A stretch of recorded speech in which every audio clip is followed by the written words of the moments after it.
our memory isn't just the brain, but goes beyond our brain. And how does that happen? Where a group hive mind is, and that do we have some sort of hive mind? And the whole thing is like, who's in control, actually, you see, yeah? We'll get to that, but who's in control? Like somebody sleepwalking, I mean, who's there that's in control, you see? And so evidence exists sort of like people could not be necessarily integrated where they are. And this talk like is a bit about that, telepathic sensation and coming into eye awareness and transpersonal communication.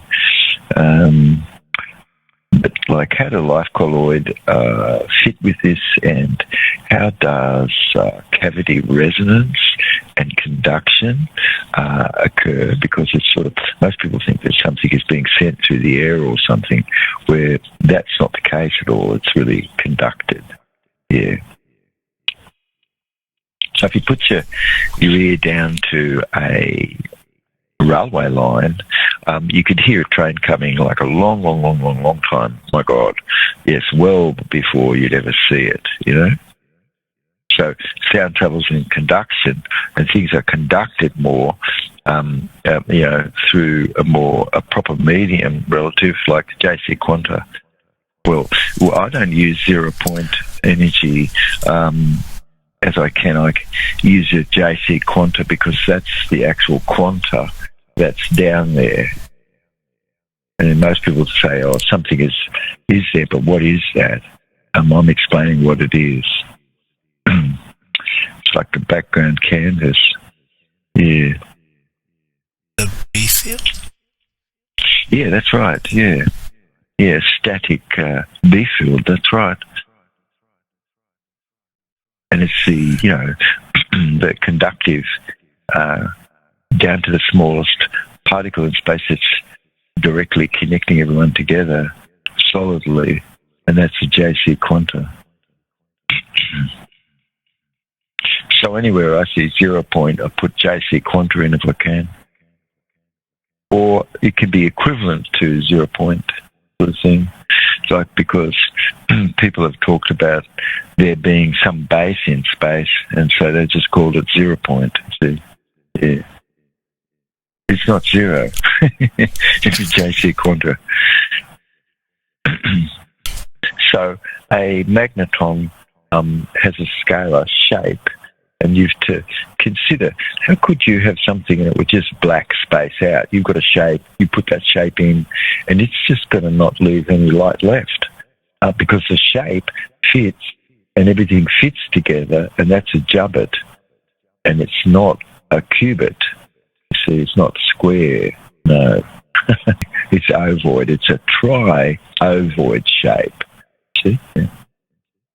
And it makes every single shape you can see around.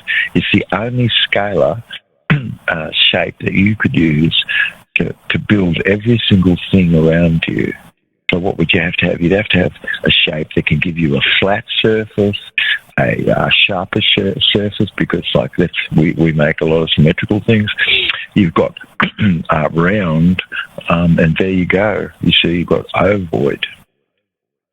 But it has to be ovoid, because why? Well, because if it's squared out, how's the shape going to flow? It doesn't. It's just a shape that it has a flow in it, so it's a tri-ovoid shape. Plus, it's got an exact dimension, and so you can fit information into that jubbit. Like in the past, they've only used a cubit, but it's with math which can't get you down there and get you back out again. So they have to, when they have to condense numbers and subtract information to get down there in their math, where you don't have to do that with non-Euclidean math at all. You see, you can, yeah. So, but that's right. It's three-dimensional shape, mate. It's called a jubbit. Talking about vacuum resonance, that's conducting of information across the vacuum. Yeah, we've got extremophile as well, that live near hot vents. It's very hot, like over 600 degrees or more. Extremophiles. We've got little tardy bears that, these little water bears that float around up there in the atmosphere, and, they absorb energy into their melon, and it diffuses, and so they're able to capture and use that as an energy source. So it's sort of ending with this noble element, semiconductive field effect transfer, but it's really to do with the colloid of life being involved in memory and energy production. So the life colloid being involved with the energy, production of energy, and memory, how the theme of the colloid of life tapping energy from the vacuum. It's amazing, Lukey, that we could have a bit of a show about memory and how energy is produced in our body, and we could bring everybody up to more a scientific day, which, if somebody's not talking about superposition and critical time and these things, they've been left behind. Somebody has to have a definite knowledge that you've got 5 states of a colloid, and you've got to fit the gel state in there, good, and you've got to fit the plasma state in there, good, okay. So in this work, it's possible for us today, in this show, really great, to talk a bit about memory and how this is really beyond your own brain, you see. So could you imagine you have a device and it's able to have the largest brain, because everybody has a device and it has memory within it, and a device could access all of that? That's right. This is actually how our brain does, and, components of I and am. So the body does, go beyond your own, you see, not just finishes where it seems like it finishes or something, but to have something which is going on, which is called a group mind and a hive mind, so to speak, is something which is going on implicit and implied.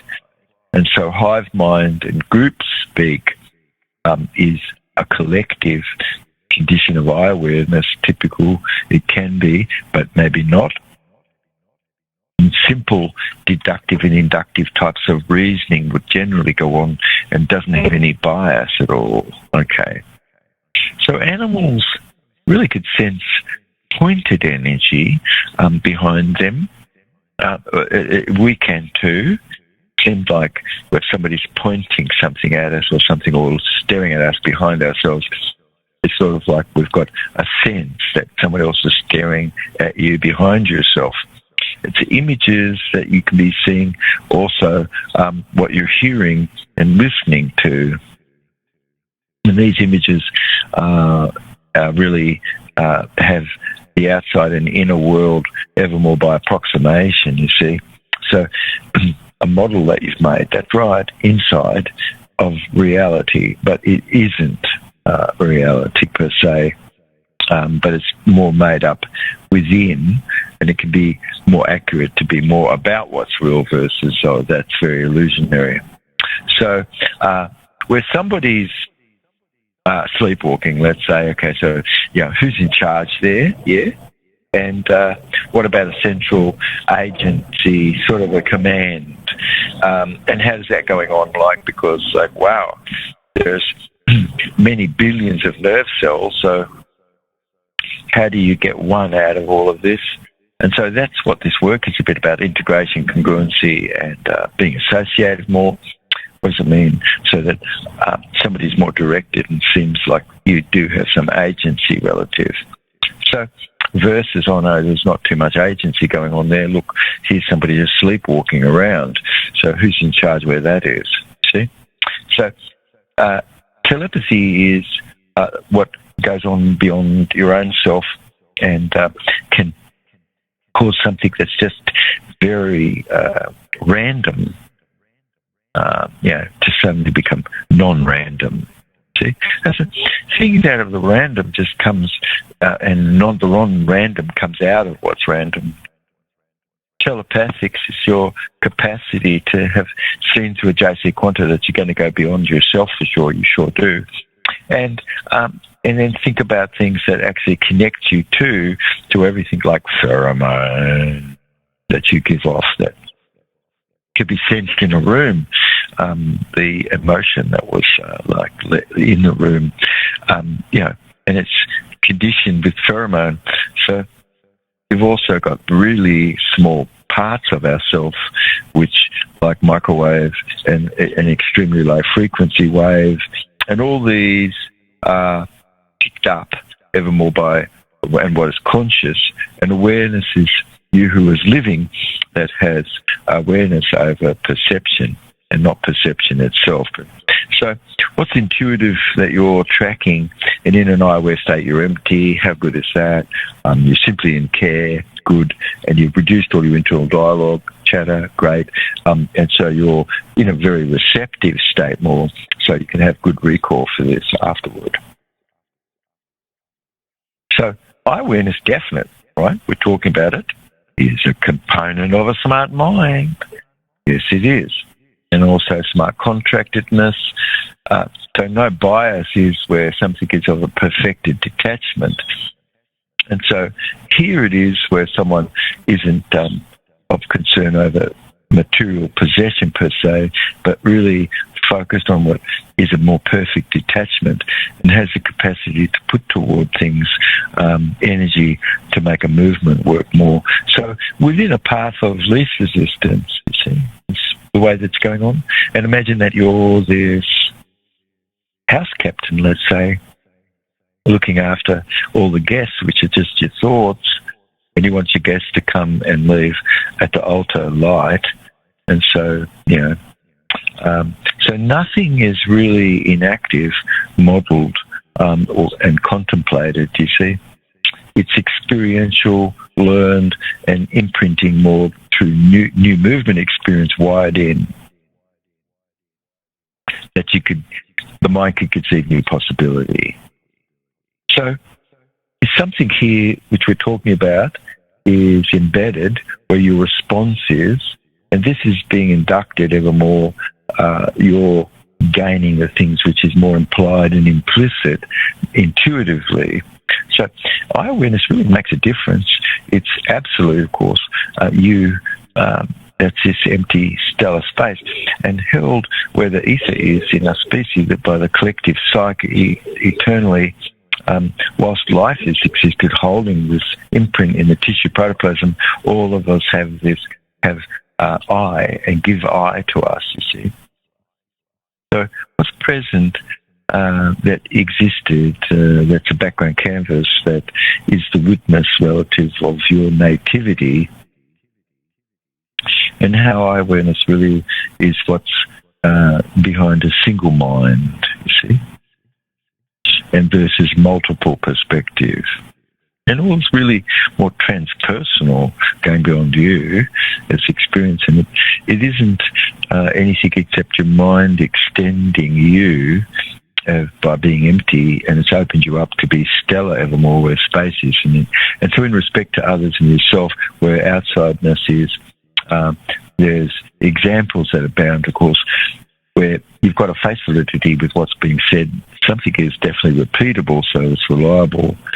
And you've got a construct going on where something is underneath. It's like a JC quanta that's conducting things, and that's an actual quanta. And versus 0 point, which, what's that, 0 point?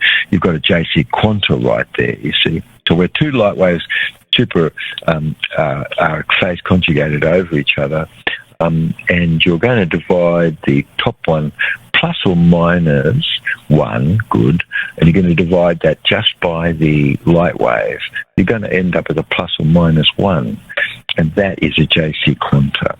It's the flux that's existing down there, and a quadrillionth of a light second. Okay. So light is very slow. Yes, that's right.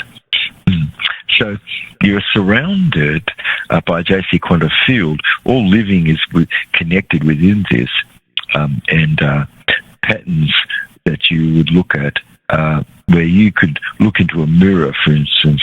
Certain it is that reflection that you're looking at isn't you. You see, that's just a reflection. That's not you. So thought isn't you either, or feeling isn't you either. You see, this is not this I. So the body could have those feelings and things, and I is perfectly detached from this, and it stops someone from having some projected image and imagined something accepted, yet not properly in a conscious way. So you're applying, let's say, all of this for healing, and you're understanding things are more multiple caused, not singularly caused. Okay. You're looking at how much of an agency do you have behind what you're doing versus, you're going through the motions of something, and that something's just automatic, perhaps, and maybe sometimes not, or it seems to be engaging your whole self, of course, and some agency of one within yourself. So beyond telepathics, you've got Gauss force, which is a Tesla hertz sort of projected and can be measured. You've got the impact of hive mind, where response is. You've got human embryonic development, where a morphogenic field is, and the region that's directing the Lifecolloid to form where this is, like your ear or your nose or your eyes or a limb or a heart, is a colloid of life, a morphogenic resonance there, where the tissue is allowing the colloid of life to assemble into what should be, allowing only what existed through aggregating and fusing and differentiation, and it all comes from a red blood corpuscle, and there's no mitotic cell division or anything. You've got an aggregation, fusion and differentiation of double spore into all the body parts and things that's needed. So non-material organising a field is influencing a behaviour. And Lifecolloid species really is based upon patterns which you could see past Lifecolloid organism having a collective memory. So if you look into this, as we've started to, how amazing. Of course, you've got JC Quanta, which conducts things where the field is in the vacuum, so it's not zero. No, it's the equation that we just talked about. So you've got DNA and RNA, and all of this is formed from a process of aggregation, fusion, and differentiation. Yes, and a morphogenic field existing. That a template is there down in a 4D level that is inviting things to be built within itself. So a seed all of a sudden has, before it's, once it's sprouted, its energy field has gone out to be about the size of the trunk or more or something, which would be sort of what it would grow into more or less. So Lifecolloid composing cellular membrane and cells interior, and epigenetic, meaning you've got things that are impacting the genes that you have. That's called epigenetic. So we can see that nothing is alone, you see. Nothing can't fully explain pleomorphism. A mutual lived assistance, where Lifecolloid in the organisation of life is certain.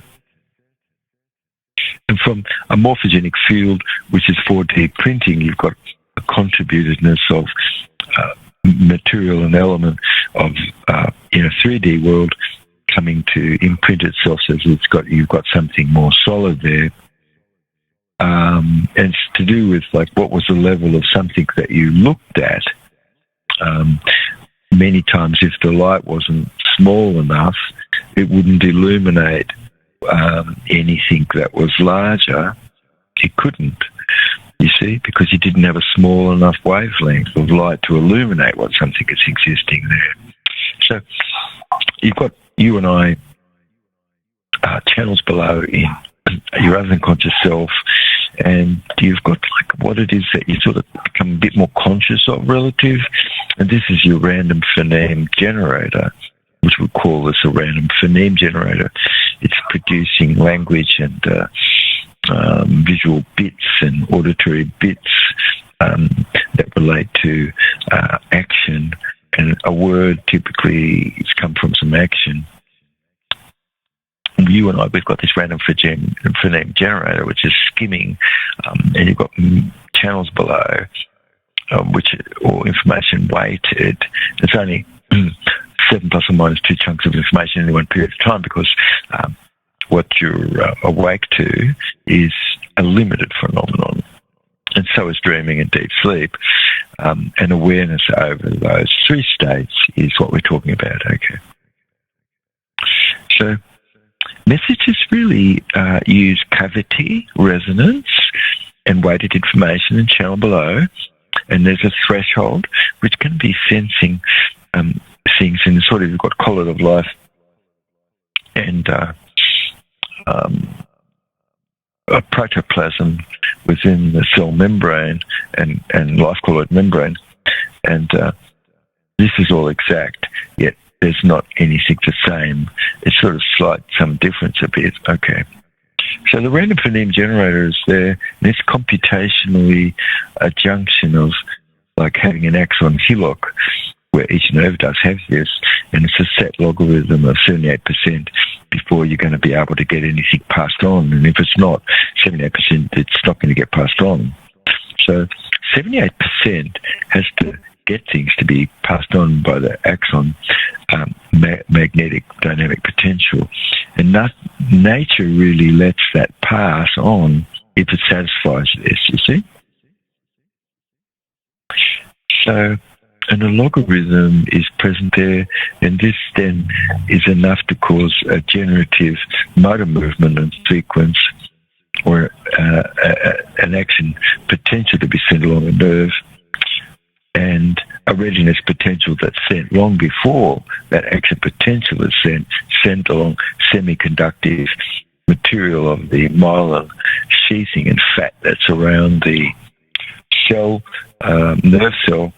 And particular, you could understand how the septum pellicum, which is situated in this type of connective tissue where the brain is highly semiconductive, you see.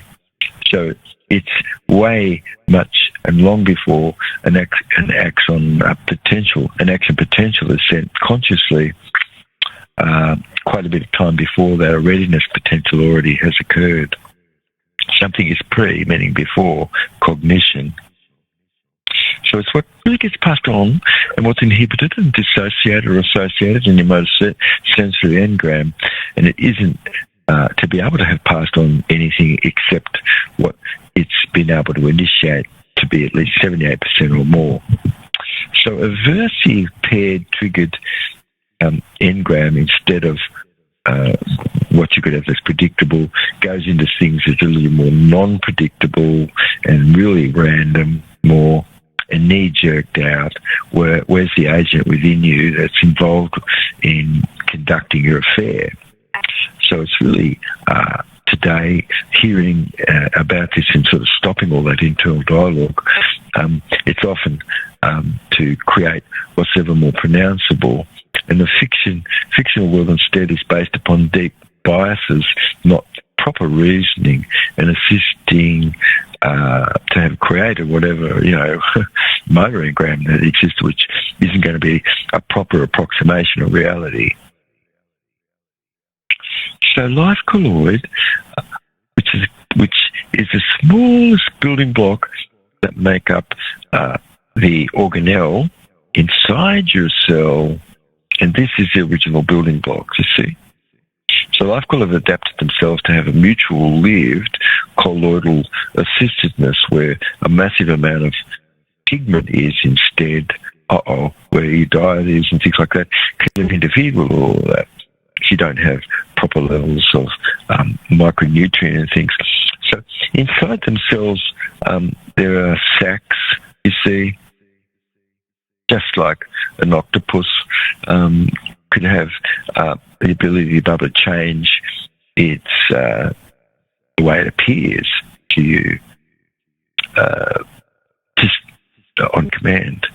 So Lifecolloid are iridophore cells which lie beneath the Lifecolloidal chromatophore, and they contain reflective protein, for instance, released, creating an iridescence for an octopus, just like because it's thought to become more translucent or mirror-like. And so it could go blue-green or grey-silver, for instance, colours. So Lifecolloid, like leucophore, for instance, they're more white and very, very reflective, and they can be scattering ambient light, you see, assisting the octopus match its overall brightness with its environment. And so you finally can see just on command the octopus sort of disappearing before your very eyes and applying a really incredible textured look, which it's picked up and it's matched just perfect with its background. So suddenly it's just disappeared into the background. So papillae completing their disguise, you see, and the octopus, really like cuttlefish, are seen changing their skin's texture. Such Lifecolloid papillae, sort of very small muscular bumps, which can be raised and smooth, mimicking the texture of rock and sand and seaweed in the background. Yeah, like oh my God, you see. So it's shape-shifted itself just to completely all of a sudden just be disappeared before your eyes. So camouflage, on one hand, is sort of this real-time and instantaneous process which you could see being controlled by the life form's nerve. And so in its looking for food and its evading of predator and things, it's changing its colouring and texture and skin to match rock and coral and other. So how does it do this with RNA, which is Lifecolloid, which is only half the weight of a full genome, you see? So it's just one strand versus double strand. So octopus can edit their RNA, and the processing allows them to be able to rapidly adapt to the environment in many circumstances by modifying the protein produced in RNA and recoding. And this is in not any way sort of altering their DNA. So in emotion, we see in anger, for instance, the octopus will just turn a bright red, for instance, like suddenly it sort of becomes frightened, which they can yeah? The quick smart just turn pale white. And the heart, they've got hearts in every arm, you see. So 9 hearts, I think it's got. But this blood is ever more blue copper, you see. Its central brain, where the octopus is, you've got colloid cephalopods, for instance, that engage really in a massive amount of RNA sorts of editing, like we're talking about, and rewriting their genetic instruction on the fly to create protein that wouldn't have ordinarily existed where their original DNA is. So octopus show us, I guess, a staggering level of complexity, thinking maybe some 33,000 protein coding gene.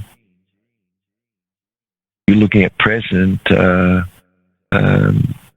You know, then like, yeah, what is in our own species? Oh my God, we've only got 23 base pairs. So octopus can recognize you, and they can, just like a beloved, can have a feeling over others and things, and be attracted to you, and maybe not like somebody else, and this sort of thing. And so when they're dreaming, they could change their colour and their skin structure while they're dreaming in sleep. And so the phoneme is this smallest unit of sensory motor sequence that is where sound language and light is turned into sound, and it engages our motor cortex to produce your agency or your sense of self which there's areas of the brain which typically is existing more or less, which have come to be identified a little bit more as sort of like the area of your brain which is more your agency of yourself relative.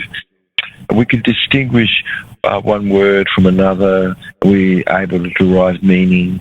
And the fundamental building blocks of language is kinesthetic, auditory and visual, and kinesthetic motor sequencing relating to this, which is the analog of the expression. And so a totality is where a family of emotion typically could be underneath someone's thought or intention. And you can see half-second sorts of micro movements showing you what senses and things that's involved where the emotion is in various parts of the emotional expression. And so the smallest chunk of behaviour is called a test operate, test exit. It's sort of really a way for you to consider a chunk of behaviour. And the meaning of test operate, test exit is really a sensory motor complex that you're using until you're able to exit from that. And you have an exit. You have a test and operative phase of that and then exiting. So it's really where you've got a random phoneme generator, which we were talking about just above, in the production of sound, and motor movement is used in the production of the sound. And can you be looking to see that Lifecolloid, of course, where we're talking about the octopus, has great capacity to be able to rewrite its own DNA and highly intelligent remembering. It has very centralized, sort of larger nerve center areas as well. And in the way that you're able to look at things and adapt, you've got a brain in each arm, and how are all these coordinated? For instance, can you draw a circle and make a square, which you can if you can separate both hemispheres some, where people can't do that. It's not easy for them to do it at the same time with both hands, sort of thing. So emotional expression and living is embedded on a canvas of eye, and it's just like the octopus vanishing into the sea floor, camouflaged instantly and controlled this at will. You've got a wiring going on where the brain is broadcasting its intention, and it's really marvelous where you're looking at Lifecolloid manipulating the challenges that's existing, modifying itself, like opening up a jar, for instance, and all this where the octopus is matching its needed body temperature where the water is. And so you're looking at agency, you're looking at each arm in an octopus' ability to react on the fly and complex tasks done, and each brain has its own capacity to organise something for itself while some other arm does something. So all flows through, it suckers and causes the action in a radical condition of multitasking. And what would you say where the mind begins where this is or ends, and where's the agency where all this is?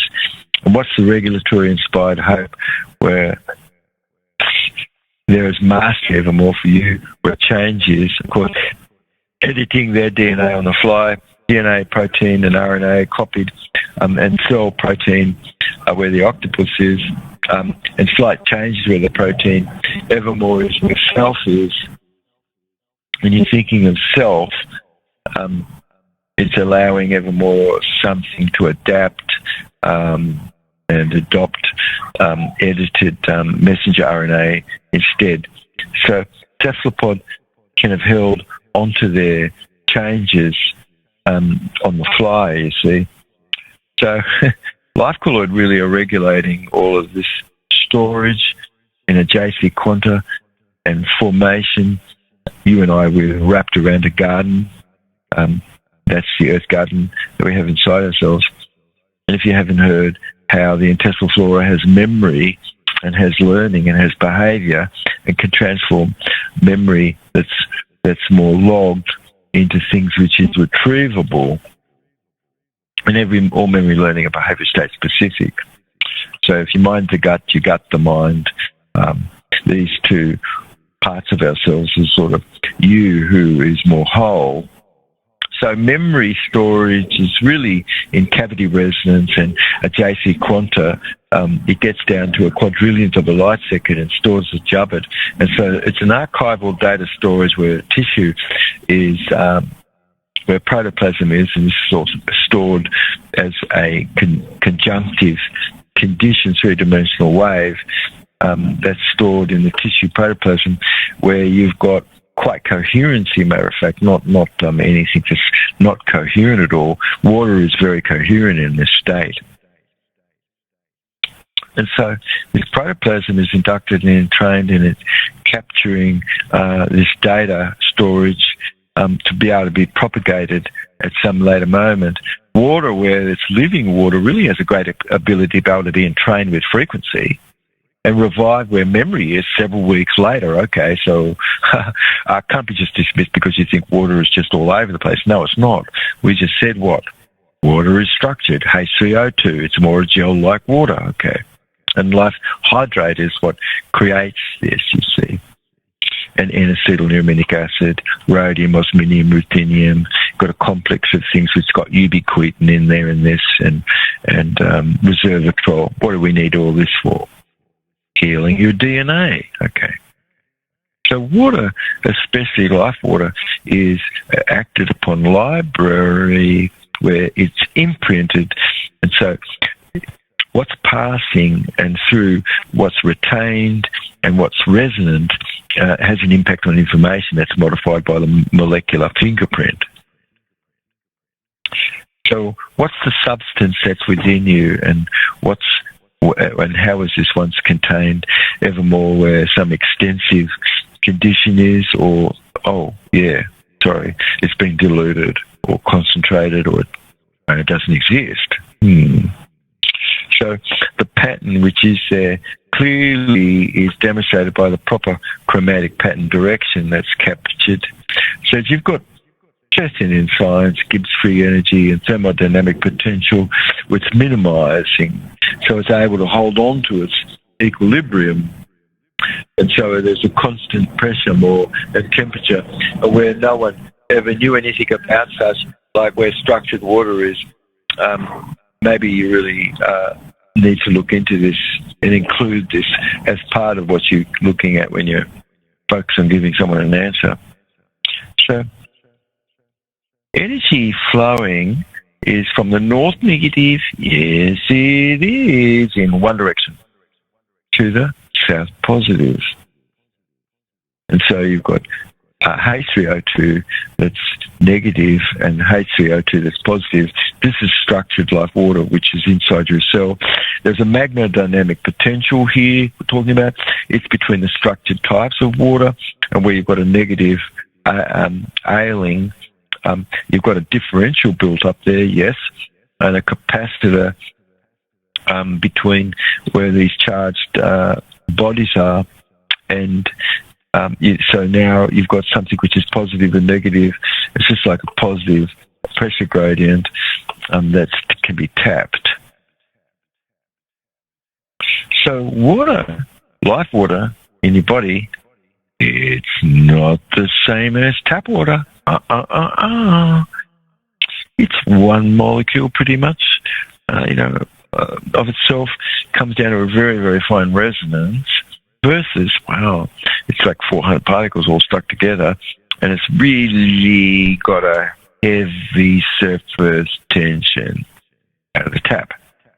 But put a bit of life hydrate in there, and it comes down to about 59.69 rather than 71, 72, which has come out of the tap. It's very hard. So it's reduced its surface tension, and that's right. It comes down to be what blood is. So in strictest sense, you've got 3 hydrogen atoms, 2 oxygen atoms right there we're talking about, and it could be either negative or positive charge, and it's a bit separated by, what's neutral as relative water is, and you've got a build-up of a bank, you see, of just positive and north negative, and to, like as a battery, run off things. So creating structure, you've got a diamagnetic water that's in between that magnetic dynamic potential to get a differential there between the two opposite charges, magneton density, and so then you've got a working battery. And so life water and vitamin that you've got, which you could hear about, vitamin L, that's life hydrate.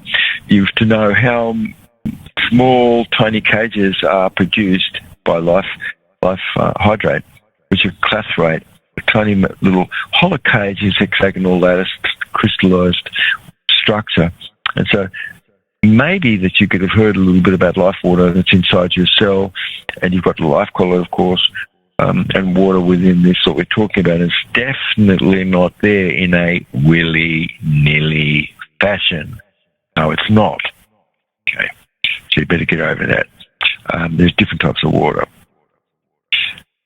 So structuring what is existing there and what's supported, you've got a very small clathrate that form where the water is, and it's set in that colloid of life where the water is, and can have more south positive and also north negative orthophilic nutrient, and nano-size structure where the water is reducing its surface tension, you see, like life hydrate does, where you put this into water.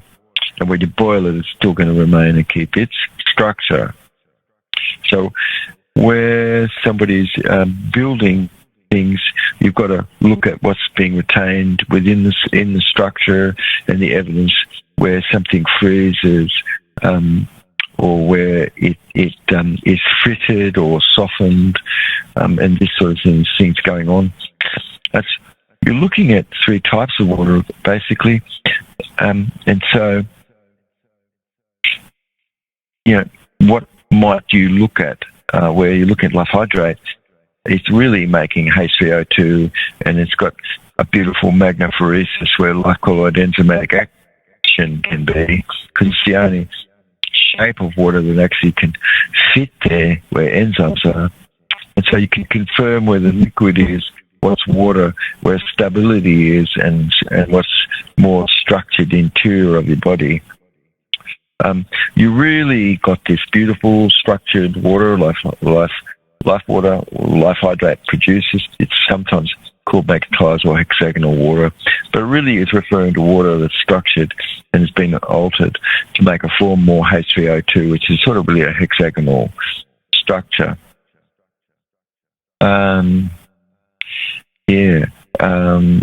Let's see. So if you could imagine, I think, like you've got topics, of course, where memory is, and you want to rechange that memory, and this happens with synesthesia, and so you're healing hunger, attachment, and addiction. You can focus on knowing more about eye awareness and pick up a copy of Jubb's Little Red Book, for instance, and you've got correcting metabolic sort of neuropathy, which is works which we've got coming out more. So in all of this, you've got noble elements, semiconductive field effect transistor, which is the basic of you being able to tap energy from a JC quanta, which is equivalent to like 0 point, okay? So it's tapping a JC quanta in a magnetic field, and you're picking up amps, you see, and what's controllable, and you've got a needed flow where dynamic current is. So amplitude is definitely created ever more because you've got a hemisphere synchronization, and you've got energy that's tapped between colloid source, where terminal is where voltage is applied, and you've got a gate terminal modulating the conductivity going on in a semiconductive type of channel. And these are the things that's going on in your body. And so you've got a noble element, semiconductive field effect transfer, a NESFET type of fifth-dimensional structure, which you could see arranged together where it is inside the cell, and also various areas of the brain, quite enlarged, matter of fact, as like NESFET structure. which is tapping energy from the JC quantum field. So it's ubiquitous, that Lifecolloid magnetonics and organelle really inside your cell really, and the Lifecolloid corpuscle engage NESFET types of system, which is found in the Lifecolloid. So you're finding this structure tapping a B field magnetic static field, and being able to draw from this to get a dynamic current from ambient background radiation. And this is a principle really that's seen in all Lifecolloid. So how a JC quanta is being tapped, if you don't have proper north negative or south positive magneton where the air is, you can't survive without that at all. So you can survive for a while without other things, but you can't survive without these things, these magnetons. So dynamic magneton integrate where circuit is, and Lifecolloid membrane storage. You've got a retrieval of memory, and this is being applied ever more by mitochondria and organelle inside your cell, and cellular internal other Lifecolloid organelle all are applying these switch and amplify types of structure that we're talking about here, coming to talk a bit about. So you've got micronutrient, which are really carried by lignin, yes, and those lignins are found more in whole food, and you've got the aromatic amino acid, that's what you need, phenylalanine, tryptophan, and tyrosine. You really need silica, rhodium, thorium, iridium, and things, and semiconductive base to get a NESFET. That's a fifth-dimensional structure where Lifecolloid is, which is tapping energy from the ambient field around itself. It's called a noble element semiconductive field effect transfer, which is built. It's got semiconductor material and it's carried by a terpene.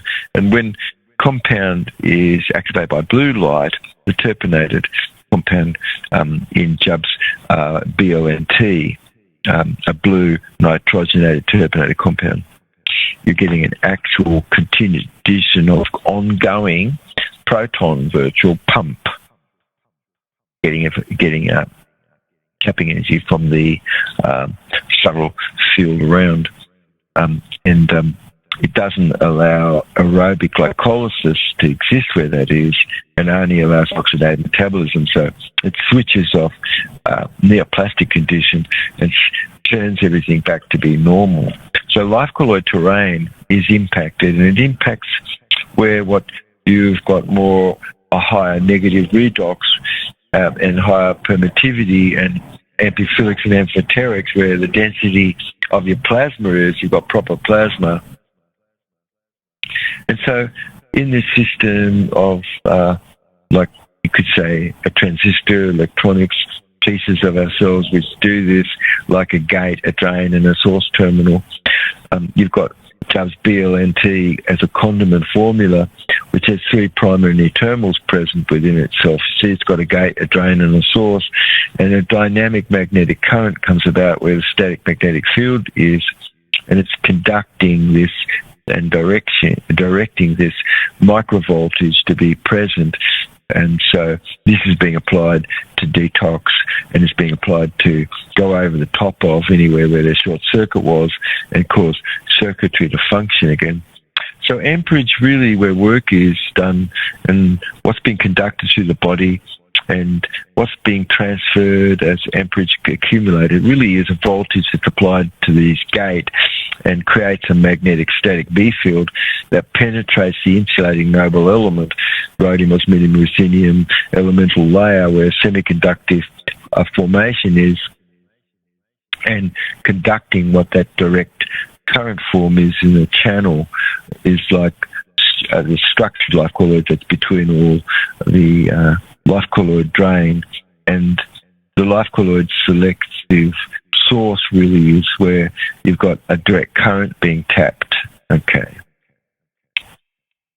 So Jubb's BLNT, that's this blue nitrogenated terpenated compound, comes in and producing a proton pump, which as I said, neoplastic condition can't stand that type of terrain, and it has to be switched back to oxidative metabolism, which is normal metabolism. So life-colloid organelle plasma have configuration where dynamic magnetic current certainly is being managed, and voltage where life-colloid structural gate, you're looking at apparatus that's controlling the amount of conductivity of any life-colloid channel. So you're looking at what's controlling all the amount of dynamic current within you, and what's seen flowing from life-colloidal structure as a drain to life-colloidal structured source. So what you're looking at where your eyes are areas of your body like interior organelle, where your eyes are, life-colloid like endoplasmic reticulum and vacuole, mitochondria, all have Jubb BLNT types of NASFET conditioning going on and voltage-controlled resistors, because life-colloidal gates are isolated and no dynamic current could flow into, making like a NASFET act more as a voltage-controlled resistor. So in electronics, but the actual memory device where is required, you've got a capacity to be able to amplify or reduce, and this is called like a fourth state of resonance, which is your in the membrane protoplasm as a memory device. So memory, even specialized, seen sort of like a floating gate. A NASFET is used. You've got life-colloid data. You've got storage in the membrane, and you can see all this embedded where tissue is in the protoplasm.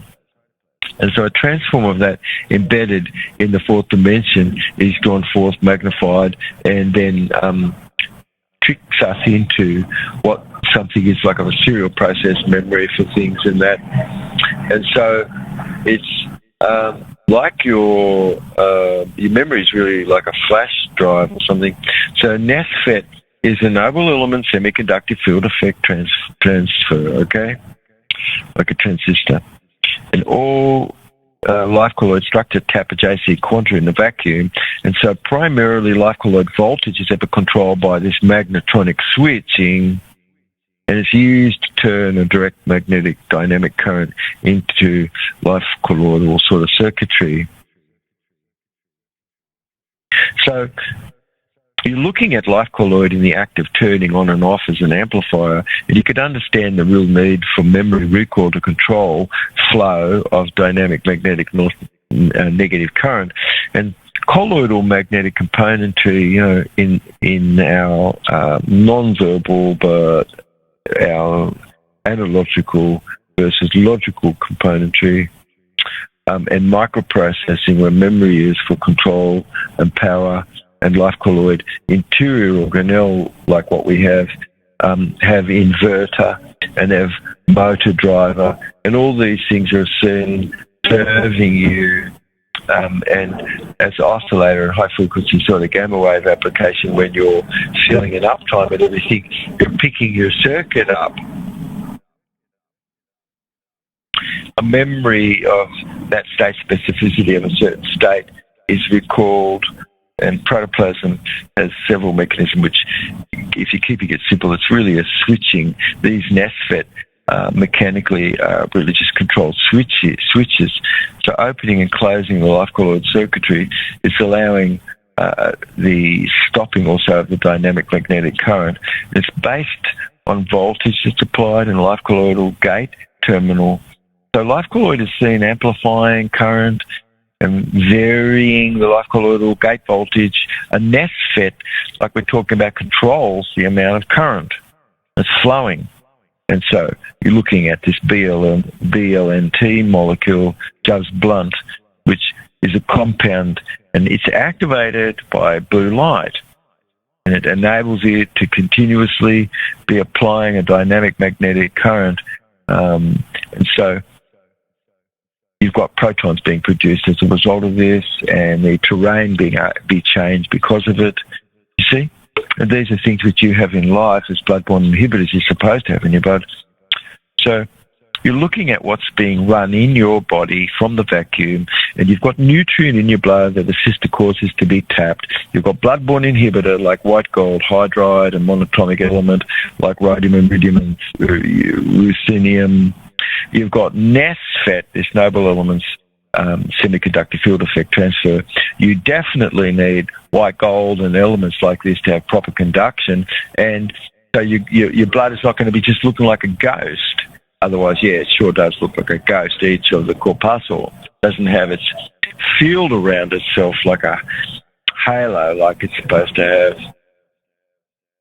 So everything where you've got good health, yes, is being run off the B field capture, and regular transistors can do this where the body is in life. So a JC quantum magnicity is really coming from the vacuum, okay.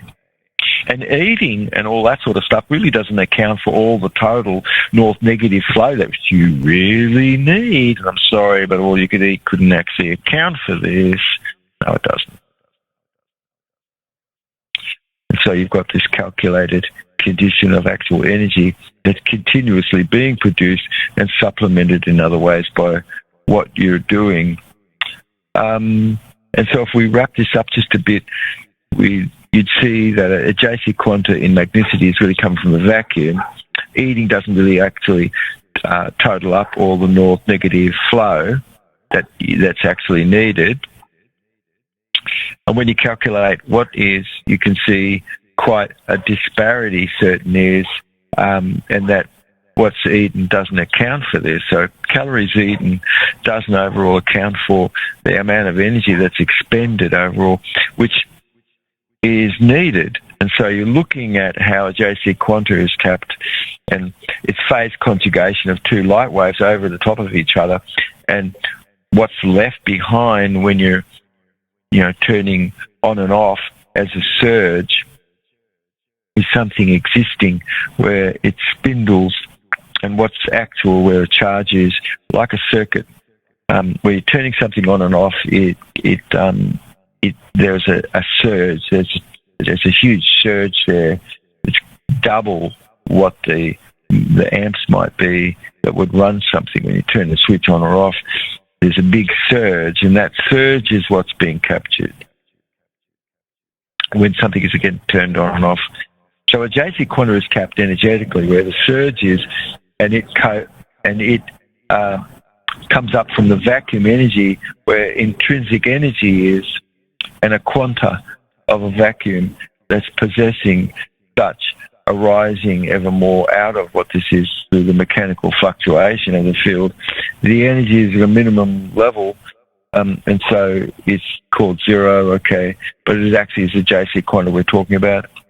And it's a lingering kinetic type of vibrational motion there, which is what maybe somebody's calling absolute zero, okay. Yet it's this JC quanta. It's some evidence of superposition and capacity for this in critical time applied where nature is. You've got a conductive field across the vacuum as a JC quanta. You've got evidence of the vacuum energy course where all observations are like the Kashmir effect, or closely spaced metal plates experiencing attractive force due to the changes where quantum fluctuation is.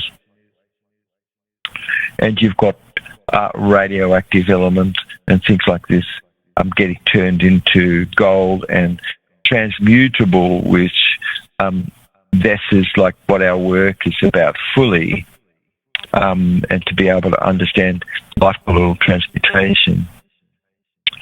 So if you're thinking, what's 0 point? Of course, it is this JC quanta.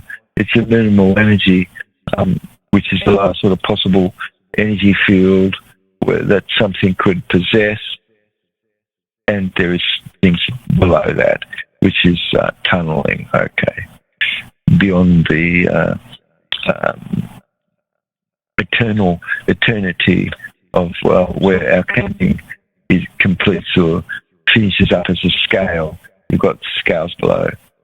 So constant fluctuations, absolute, and zero temperature quanta continues to fluctuate, and it's not just zero, yet it's called that, okay.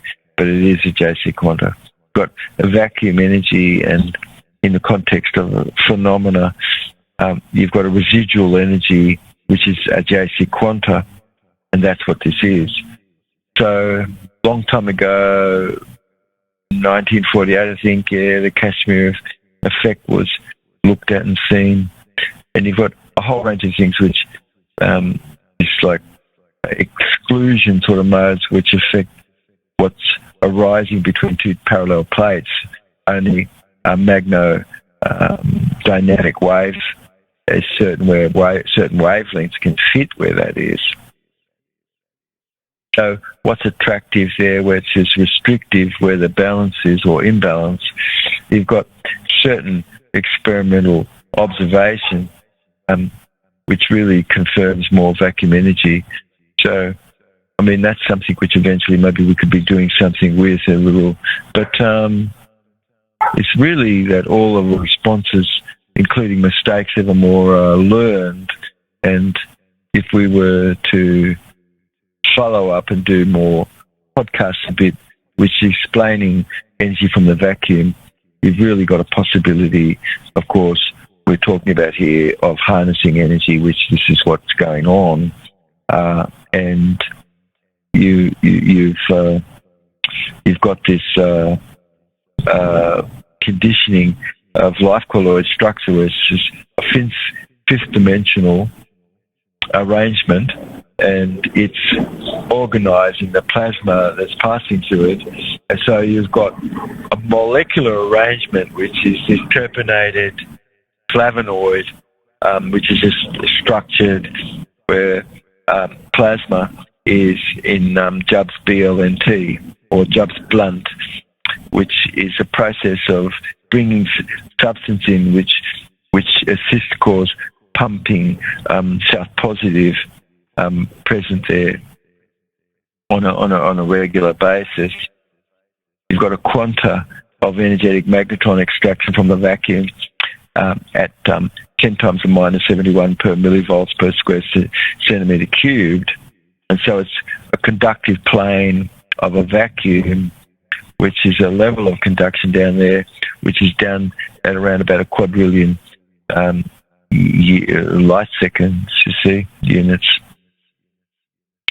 So you've got beautiful quantum energetics, which is an intrinsic quantum, and that the vacuum possesses, and across space, and quantum is sort of mechanical fluctuation, which is in the field that's tapped.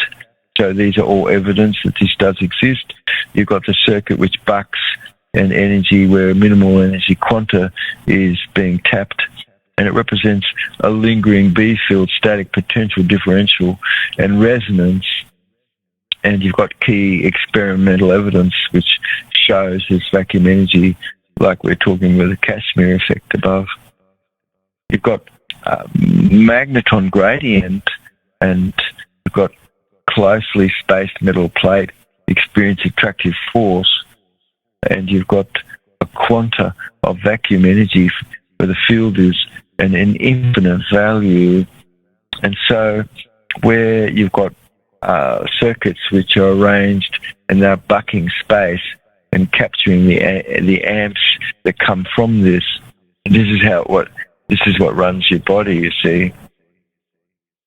You've got exclusion zones, or an E zone, which is a delineation of a type of a water which is different from bulk water. You've got an attractive force where restriction is, and creating imbalance where magneton could have been charged as mode, and energy existing, you see, which our body is really running off battery-like componentry. Acoustic vibration, like a violin string, which, could you break that down, is a combination of just normal modes of oscillation defined more by a distance. And so quanta that's between opposite and equal waves is where you've got a residuum vibration that's left behind, and where two atoms, for instance, get bonded together and not separate anymore, but some unvarying distance could have been undergoing, where rapid vibrations are and Lifecolloid. So cavity resonance really is tapped by Jubb's radiant energetic device. That's a red device, and bucking one circuit and collecting the energy in another circuit. It has to jump across that space by its design.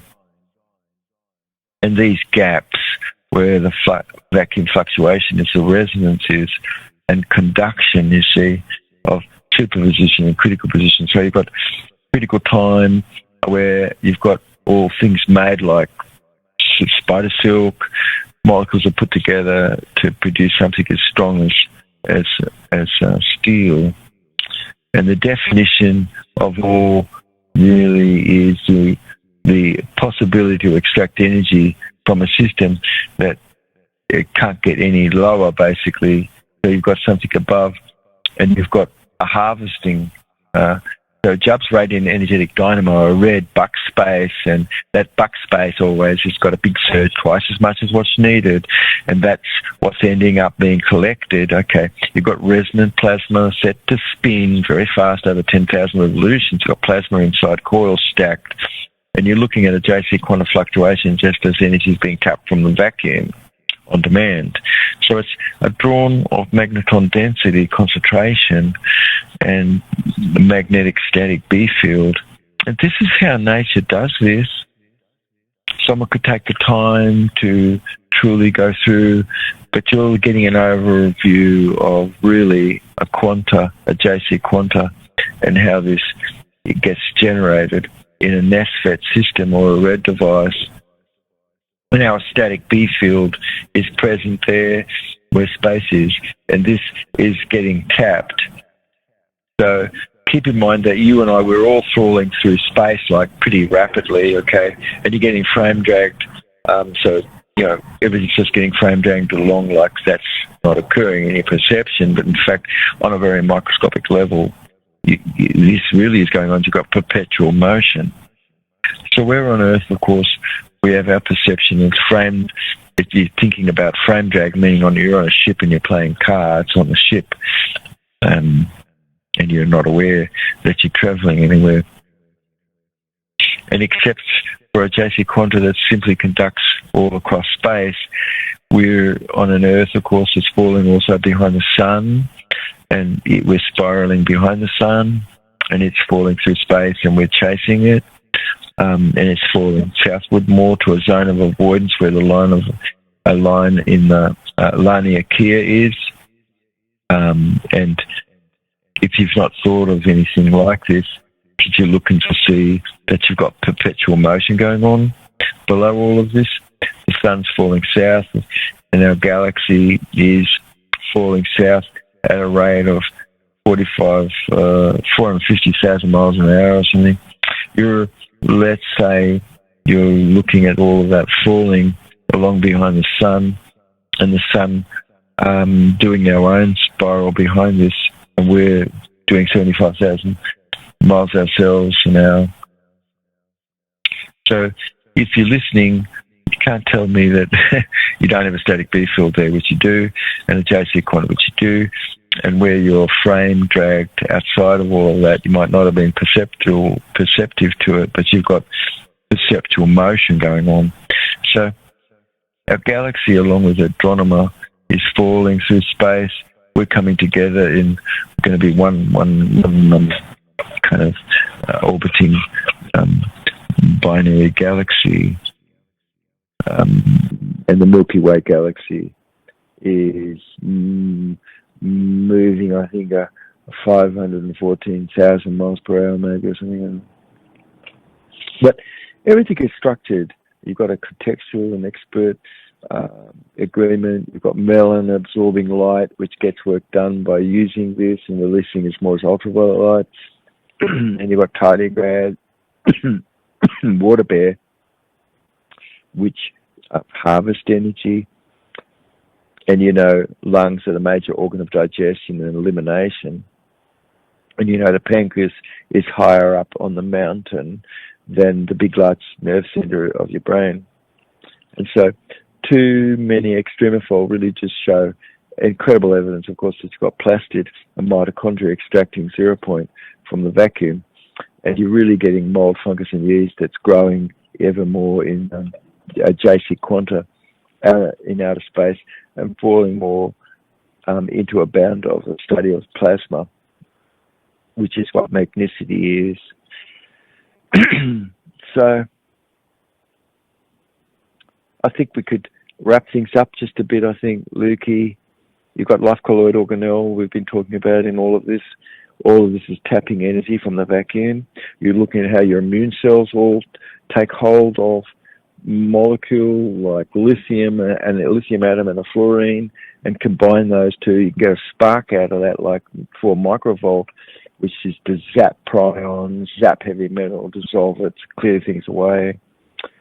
You've got Lifecolloid interior of the mitochondria, which are more in a Tesla hertz range, generating a background field, which is powering up on this level, and Bluetooth, which is down on the level of around about 26 Tesla hertz. Sort of, you've got spore, of course, making up mitochondria, having energy field on the level like this, and you've got all of it stored in H3O2, water, positive and negative, like we talked about.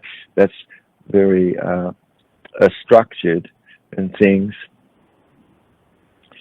So I think it's important we start to look into different subject a bit, and how great it is we can have these podcasts. It's just a cause for you to be able to go back and listen to pieces of what this is, put it on as a cooking show, and don't study it, and so much sure all of this will come to be. Just like we started, like, yes, that's right, animals, and you and I, we could sense various things behind us, and that we can see beyond just through our eyes, and how telepathy is ever more your sensation and ability to have awareness of what goes beyond your self, as you could think this way empathically, so that you've got more transpersonal perception and things. And interesting that we've talked just a bit about I. We've said this is in the 4th dimension as plasma, stored as memory in the protoplasm of all living in our species, and that this sort of is like a collective hive mind relative and things. And we've put a bit of science behind all of this here today. Anyway, Lukey, I think we'll wrap this show up, and we'll get going with another topic a bit coming up. Anyway, we can have people feel really excited about all the work that's coming up, and that you're really coming into this present age, this golden age, and yes, so, and a deeper understanding of how the body works. All right. Love you, mate.